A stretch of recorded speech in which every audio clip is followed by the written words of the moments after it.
Hey guys, what up? It's me, Ralph. So, we all know that the spirit of Christmas is giving, not receiving. But what about on Halloween?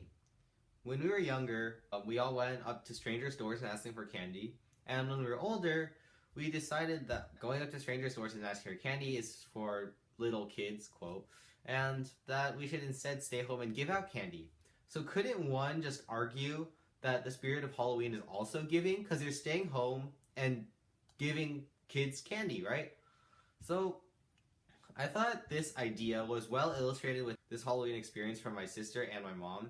So this was when they went to the mall for trick-or-treating rather than just staying on the street and asking random strangers for candy. They went to the mall, and well, my mom and my sister, they went late. So when they got there was no candy left, basically. So, and they could barely get any candy. And my sister, like, she's young, so she didn't, like, quite understand. But she was getting really upset.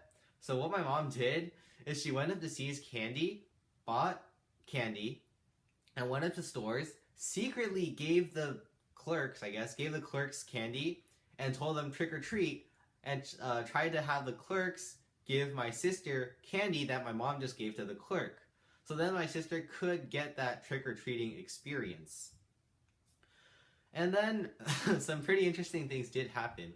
Like, sometimes my mom would give the clerk candy, and then my sister would go up and say, trick or treat, and the clerk be like, sorry, I don't have candy. And my mom be like, I just gave you candy! What was that? No, whatever. I just gave you candy! How can you not have candy? And actually a lot of other families with little kids had the same experience as my mom and my sister that night. Like, they also came late and they couldn't find any candy. I guess the stores could only afford to get a few bags of candy, and by the time people that came later got there was no more candy left. And as a result, there were a lot of frustrated children. So then some parents noticed what my mom was doing, and they also went to C's Candy and bought their own candy. So I guess C's Candy did get a lot of business that night. But then all the parents got their own candy and tried to do what my mom did. Give some candy to the clerks and have the clerks give it to the kids. So that the kids could get the trick-or-treating experience that the other kids on the street were getting. Now I thought this was really, like, interesting because, like, the parents, they're just spending good money on candy that's probably that's just gonna get wasted anyway. Just so their kids can have a good experience. And also after that, like, after parents started giving the clerks candy and clerks started giving kids candy, then parents started giving each other candy, like trick-or-treating from each other. And I thought this was pretty interesting because, like, trick-or-treating, most people think of it as just going on up to houses and taking candy. But here, instead of going and taking candy, you're actually getting candy and giving it away. And I think my sister also got a pretty interesting experience that night because she was like, what, not even 3? And she's learning how to give on an occasion that's not Christmas. So I guess one could argue the spirit of Halloween is giving, not going up to people's doors and asking for candy. Back then, Halloween was like supposed to be the Day of the Dead, but I don't want to go into the history aspect because I'm just gonna, like, bore you guys to death. And trust me, I've done that before and it's not a good experience. You don't say! I actually also had a pretty interesting experience that night.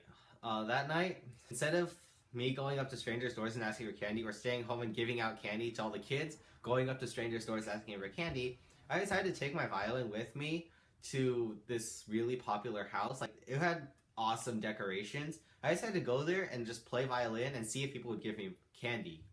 I had a sign that said, help support Tino Music Club, candy donations accepted. So I went there and I asked the person over there handing out candy if I could just stay there and play violin, and the person said yes. So I, like, played for a bit, but then we went to Josh's house after that to get his electric piano so we could play Danse Macabre. And then we went there, and Josh's dad said that we couldn't, like, go to the house that was really awesome, but we could, like, play in front of their driveway. So we did that for a bit, and it started raining. RIP.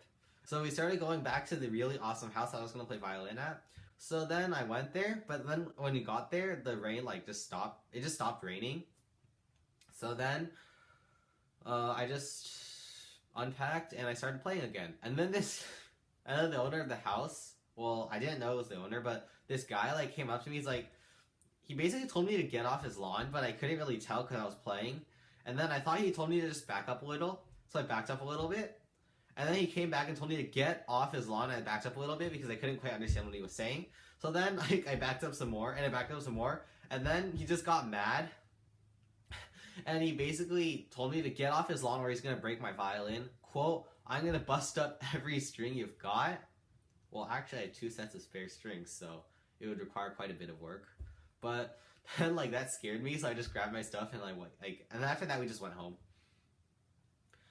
So that was a pretty cool experience because it's not every day that some fat rich dude comes up to you and yells at you for playing violin. Most people never get this experience. You don't say. Went back to Patrick's house and just hung out for a bit. And on the way back, like, we passed by this car. I happened to glance inside and I saw this couple making out. And then I'm like, whoa. I don't even know why I mentioned that part of the story. It's so irrelevant. And then we just went to Patrick's house and hung out. And then, yeah. But I thought my sister had the more interesting experience. Because, I mean, come on. It's not every day that you go trick-or-treating and end up giving out candy. Don't say. Right? And my sister, hopefully, learned that it's not a bad idea to be giving out candy. Sorry, let me erase that. It's not necessarily a bad idea to be giving things away because sometimes, yeah, remember, the spirit of Christmas is giving, not receiving, for all you children out there. Why did I even do that? Ow!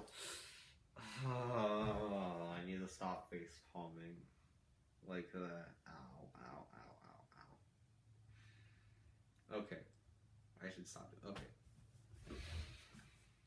So... What do you do?